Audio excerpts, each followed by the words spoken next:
1933 Chicago World's Fair, themed with technological innovation and progress.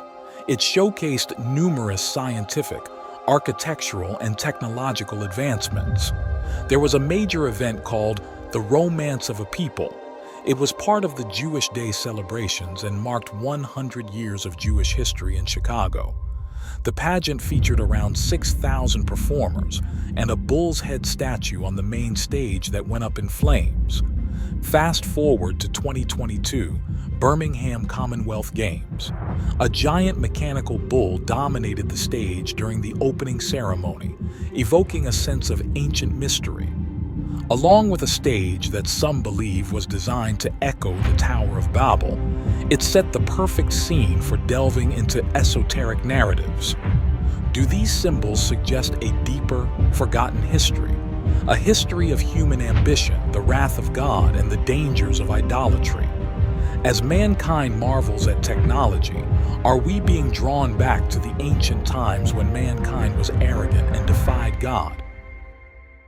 In the time of Moses, the golden calf incident stands out as a significant biblical event, recounted in the book of Exodus chapter 32. When Moses ascended Mount Sinai to receive the 10 Commandments and the laws from God, he remained on the mountain for 40 days and 40 nights. This prolonged absence led the Israelites to grow anxious and impatient. Fearing that Moses might never return, they approached Aaron and said to him, "Come, make gods for us, who shall go before us." They demanded that he create a god for them to worship. Succumbing to their pressure, Aaron collected their gold jewelry and crafted a golden calf. The Israelites then declared, "These are the gods, O Israel, that brought you up from the land of Egypt," and proceeded to worship the calf with sacrifices and revelry. This act of idolatry was a direct violation of God's commandments against the worship of idols. When Moses descended from Mount Sinai and witnessed the Israelites' idolatry, he was furious. He threw down the stone tablets inscribed with the 10 Commandments, breaking them at the foot of the mountain. Moses then ground the golden calf into powder, scattered it on the water, and made the Israelites drink it. He confronted Aaron and rebuked him for leading the people into sin. Moses also ordered the Levites to kill about 3,000 men who had participated in idolatry, and he pleaded with God to forgive the people for their grave sins. Aaron was the elder brother of Moses and Miriam, and a significant figure in the Hebrew Bible. He was born into the tribe of Levi and played a crucial role during the Exodus and in the early history of the Israelites. According to Exodus, Aaron served as Moses' spokesman, often speaking on his behalf because Moses felt he was not eloquent enough. Together, they confronted Pharaoh and demanded the release of the Israelites from slavery in Egypt. After the Exodus, Aaron became the first high priest of the Israelites. God appointed him and his descendants to the priesthood, responsible for performing sacrifices and rituals in the tabernacle and later in the temple. The golden calf does not explicitly represent any specific deity by name in the biblical account. However, it is generally understood to symbolize a form of idolatry and a return to pagan practices familiar to the Israelites during their time in Egypt. The calf could be seen as a syncretic symbol, merging elements from various pagan practices known to the Israelites, including those associated with the Egyptian god Apis and the Canaanite deity Baal. Apis was a sacred bull worshipped in ancient Egyptian mythology and religion. Apis was associated with fertility, strength, and the protection of the king. He was considered an intermediary between humans and the gods.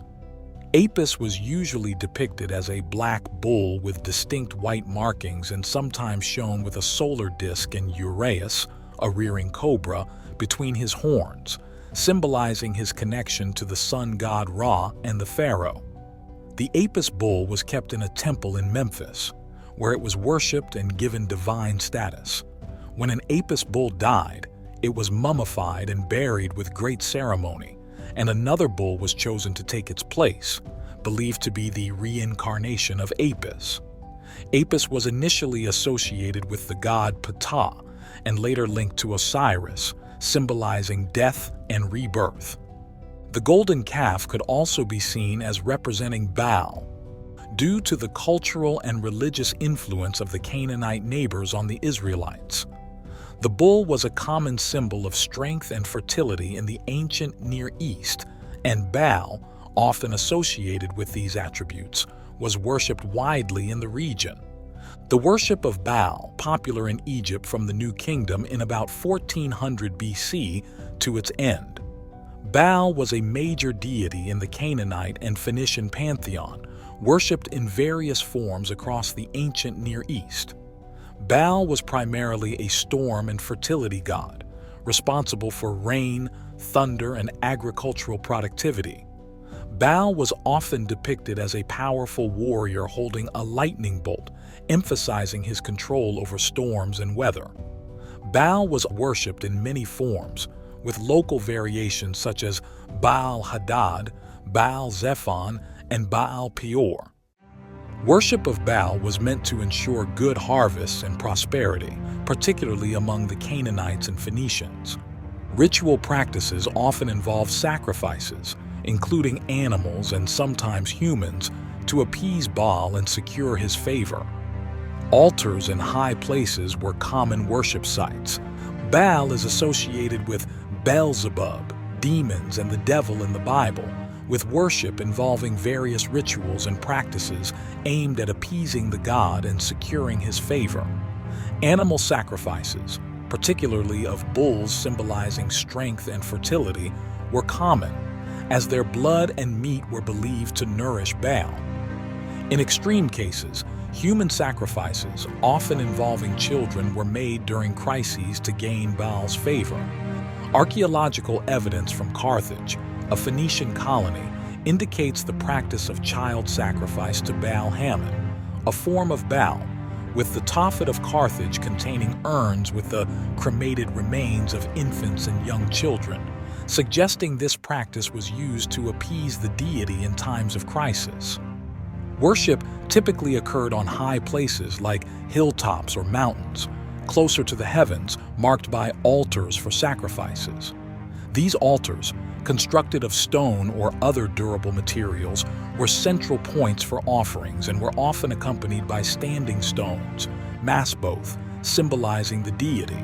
Sexual rituals, including sacred prostitution, were performed as acts of imitative magic to stimulate the fertility of the land, with symbolic acts or dramatizations of Baal's myths relating to his death and resurrection.